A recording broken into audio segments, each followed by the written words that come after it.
Welcome friends, स्वागत है आपका आपके अपने चैनल द सीजी नॉलेज में। मैं संतोष चौहान आज लेकर आया हूं प्राचीन भारत के इतिहास से संबंधित मोस्ट इंपॉर्टेंट 30+ MCQ।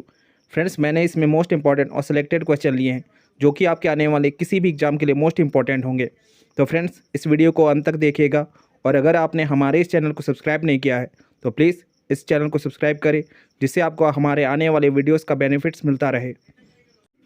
तो देरी ना करते हुए चलिए शुरू करते हैं आज का पहला क्वेश्चन।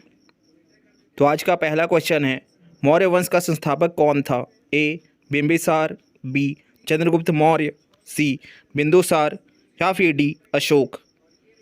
तो इसका सही आंसर हो जाएगा बी चंद्रगुप्त मौर्य। तो फ्रेंड्स, मौर्य साम्राज्य या मौर्य राजवंश प्राचीन भारत का एक शक्तिशाली राजवंश था और मौर्य राजवंश ने 137 वर्ष तक भारत में राज्य किया। इसकी स्थापना का श्रेय चंद्रगुप्त मौर्य को और उसके मंत्री चाणक्य को दिया जाता है। इसकी राजधानी पाटलिपुत्र थी, जो कि आज का पटना शहर है। अगला क्वेश्चन है, चंद्रगुप्त मौर्य के गुरु चाणक्य का वास्तविक नाम क्या था? ए कौटिल्य, बी विष्णुगुप्त, सी धनानंद या फिर डी उपरोक्त सभी। तो इसका सही आंसर हो जाएगा बी विष्णुगुप्त। तो फ्रेंड्स, चाणक्य का वास्तविक नाम विष्णुगुप्त था, परंतु वह चाणक्य और कौटिल्य नाम से ज़्यादा प्रसिद्ध हुए। तो फ्रेंड्स, चाणक्य चंद्रगुप्त मौर्य के महामंत्री व गुरु थे। उनके पिता का नाम चाणक्य था, जिनके नाम पर वह चाणक्य कहलाए। विष्णुगुप्त कूटनीति, अर्थनीति, राजनीति के महाविद्वान और अपने महाज्ञान का कुटिल सदुपयोग करने के कारण ही कौटिल्य कहलाए। अगला क्वेश्चन है, निम्न में से अर्थशास्त्र नामक पुस्तक किसने लिखी है? ए कालिदास, बी चंद्रगुप्त मौर्य, सी चाणक्य या फिर डी बिंदुसार। तो इसका सही आंसर हो जाएगा सी चाणक्य। तो याद रखिएगा फ्रेंड्स, अर्थशास्त्र कौटिल्य, जिन्हें चाणक्य कहा जाता है, उनके द्वारा रचित संस्कृत का एक ग्रंथ है। इसमें राज्य व्यवस्था, कृषि, न्याय, राजनीति आदि के विभिन्न पहलुओं पर विचार किया गया है। अगला क्वेश्चन है, मौर्य वंश की प्रचलित मुद्रा पर्ण किस धातु से बनी होती थी? ए सोना, बी चांदी, सी तांबा या फिर डी कांसा। तो इसका सही आंसर हो जाएगा बी चांदी। तो याद रखिएगा फ्रेंड्स, मौर्य वंश की प्रचलित मुद्रा पर्ण थी, जो कि चांदी से बनी होती थी। अगला क्वेश्चन है, चंद्रगुप्त मौर्य के पिता का क्या नाम था? ए चंद्रवर्धन मौर्य, बी बिंदुसार, सी बिंबिसार या फिर डी हर्षवर्धन। तो इसका सही आंसर हो जाएगा ए चंद्रवर्धन मौर्य।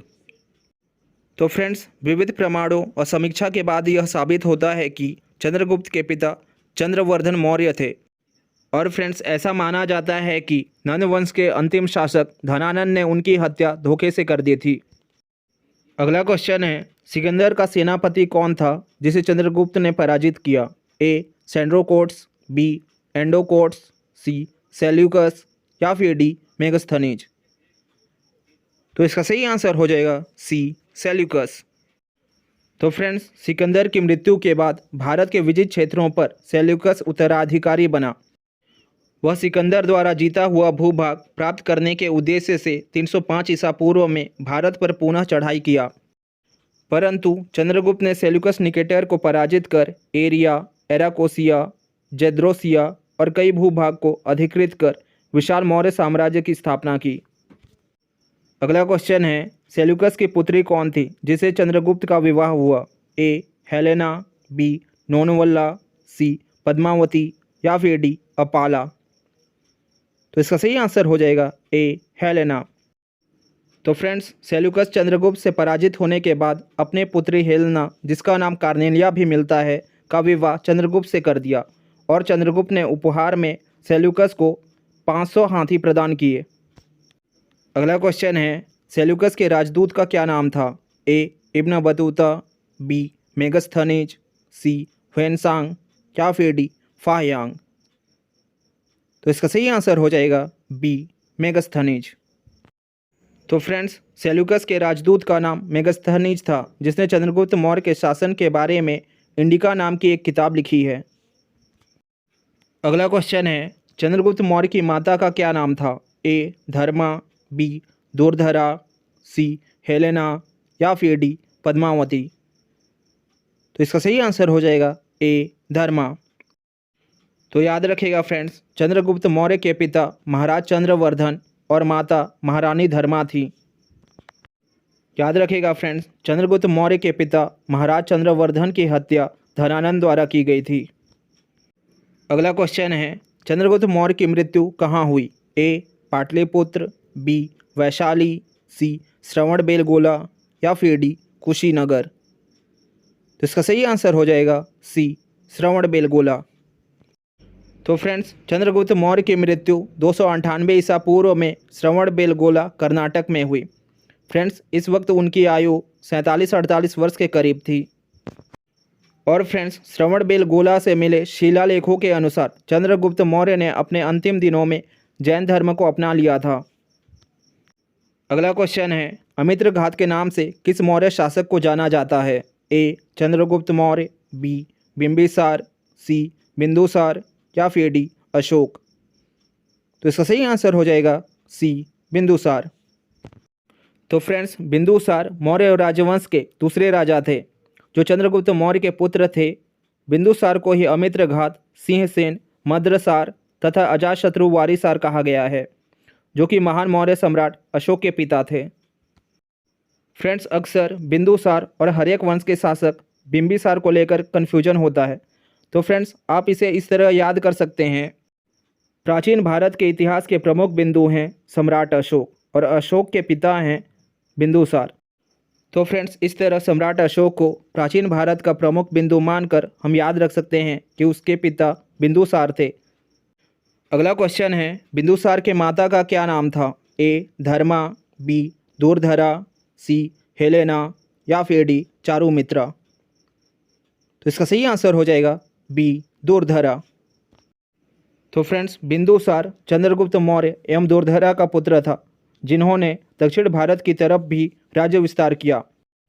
और फ्रेंड्स, याद रखिएगा, चाणक्य उनके समय में भी प्रधानमंत्री बनकर रहे। अगला क्वेश्चन है, तक्षशिला में विद्रोह किसके शासनकाल के दौरान हुआ? ए चंद्रगुप्त मौर्य, बी बिंदुसार, सी अशोक या फिर डी महेंद्र। तो इसका सही आंसर हो जाएगा बी बिंदुसार। तो फ्रेंड्स, बिंदुसार के शासनकाल में ही तक्षशिला के लोगों ने 2 बार विद्रोह किया। पहली बार विद्रोह बिंदुसार के बड़े पुत्र सुसीम के कुप्रशासन के कारण हुआ। दूसरे विद्रोह का कारण अज्ञात है, पर उसे बिंदुसार के पुत्र अशोक ने दबा दिया। फ्रेंड्स, तक्षशिला में हुए इस विद्रोह को अशोक ने न सिर्फ शांत किया, बल्कि वहाँ की प्रजा का विश्वास और प्रेम भी जीता।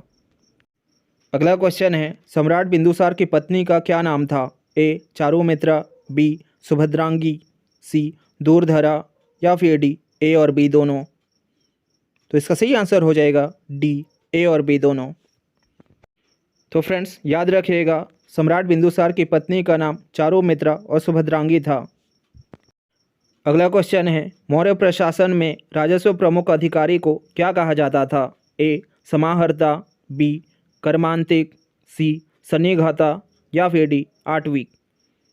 तो इसका सही आंसर हो जाएगा ए समाहर्ता। तो फ्रेंड्स, मौर्य प्रशासन व्यवस्था में समाहर्ता राजस्व विभाग का प्रमुख अधिकारी को कहा जाता था।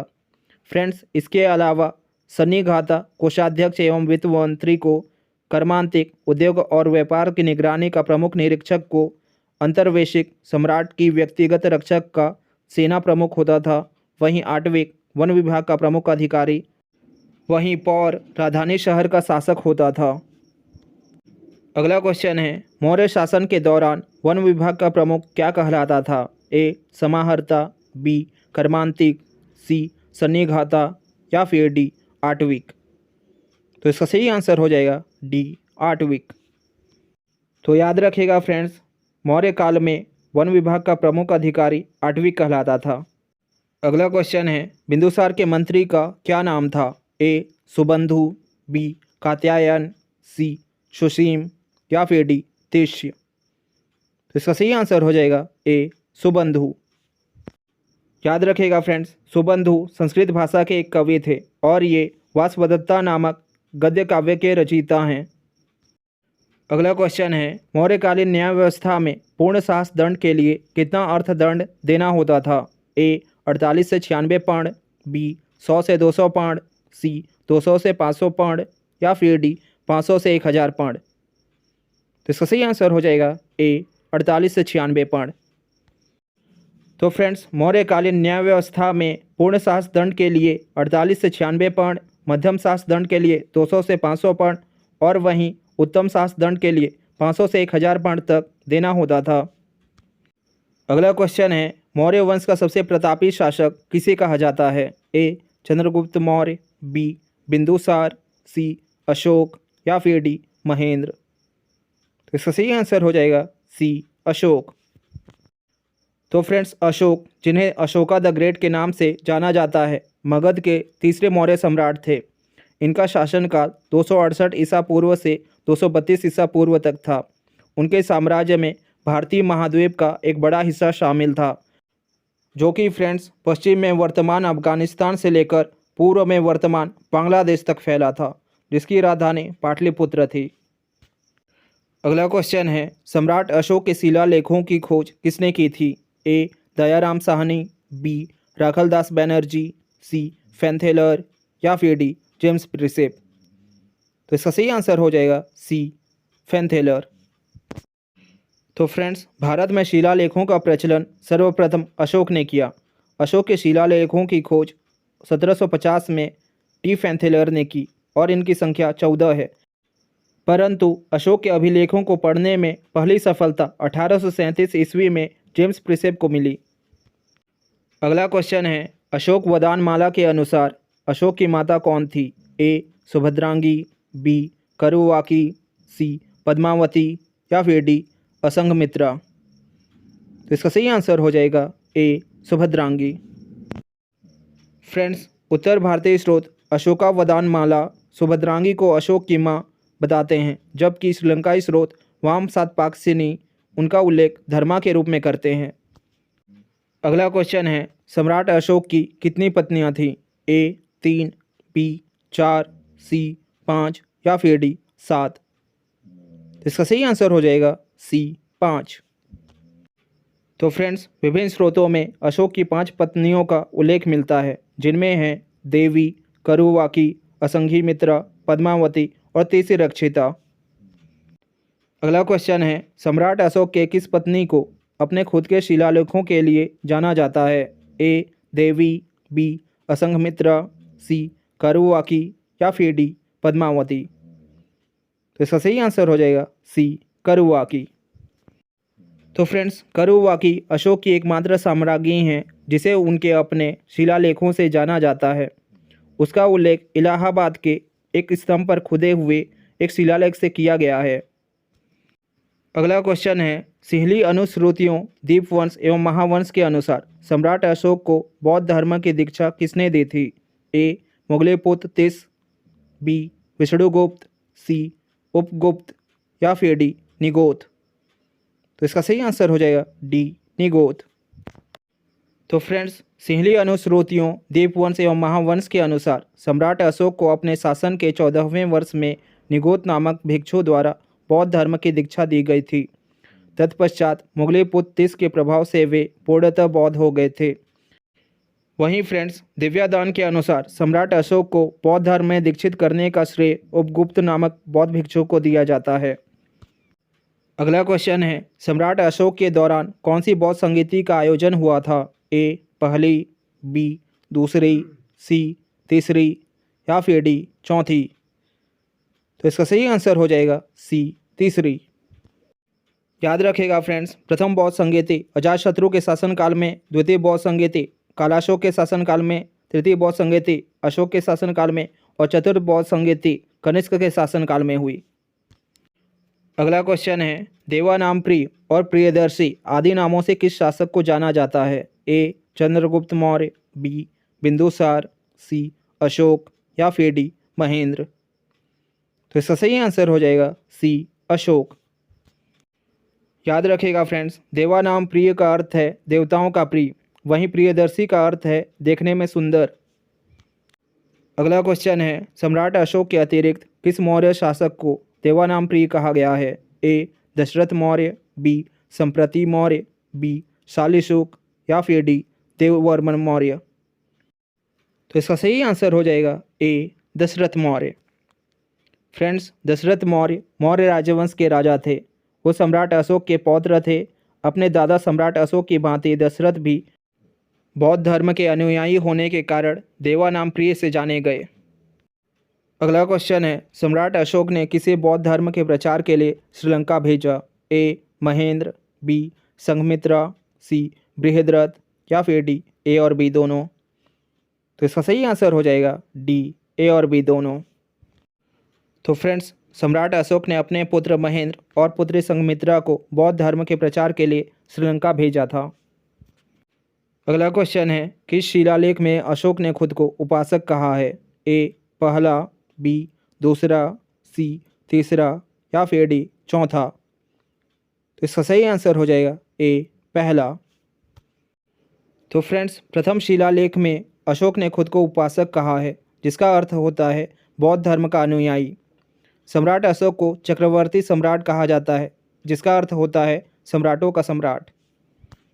अगला क्वेश्चन है, किस शिलालेख में कलिंग युद्ध का उल्लेख मिलता है? ए 10वें, बी 11वें, बी 12वें या फिर डी 13वें। तो इसका सही आंसर हो जाएगा डी 13वें। तो फ्रेंड्स, 13वें शिलालेख में अशोक के राज्याभिषेक के 8वें वर्ष कलिंग विजय का उल्लेख, सीमावर्ती राज्यों और 5 यूनानी राजाओं का उल्लेख है। इसके अलावा इस शिलालेख में अशोक ने अपने उत्तराधिकारियों को धम्म विजय के लिए कहा है। अगला क्वेश्चन है, मौर्य वंश का अंतिम शासक कौन था? ए दशरथ मौर्य, बी संप्रति मौर्य, बी बृहद्रथ मौर्य या फिर डी देववर्मन मौर्य। तो इसका सही आंसर हो जाएगा सी बृहद्रथ मौर्य। तो फ्रेंड्स, शतधन्वंत का पुत्र बृहद्रथ मौर्य साम्राज्य का अंतिम शासक था। उसका शासन 187 ईसा पूर्व से 180 ईसा पूर्व तक केवल 7 वर्ष था। वह भी बौद्ध धर्म का अनुयायी था। उसके अपने ही सेनापति पुष्यमित्र ने बृहद्रथ की हत्या कर दी और एक नए राजवंश शुंग राजवंश का उदय हुआ। इसी के साथ आज का ये वीडियो यहीं समाप्त होता है। अगर आपको ये वीडियो अच्छा लगा है तो प्लीज़ इस वीडियो को लाइक करें और हमारे इस चैनल को सब्सक्राइब करें। और आपके लिए टेस्ट के तौर पे एक क्वेश्चन आ गया है, जिसका आंसर आपको कमेंट्स में देना है। तो मिलते हैं नेक्स्ट वीडियो में एक नए टॉपिक और कुछ नए प्रश्नों के साथ। तब तक के लिए हैव अ गुड डे।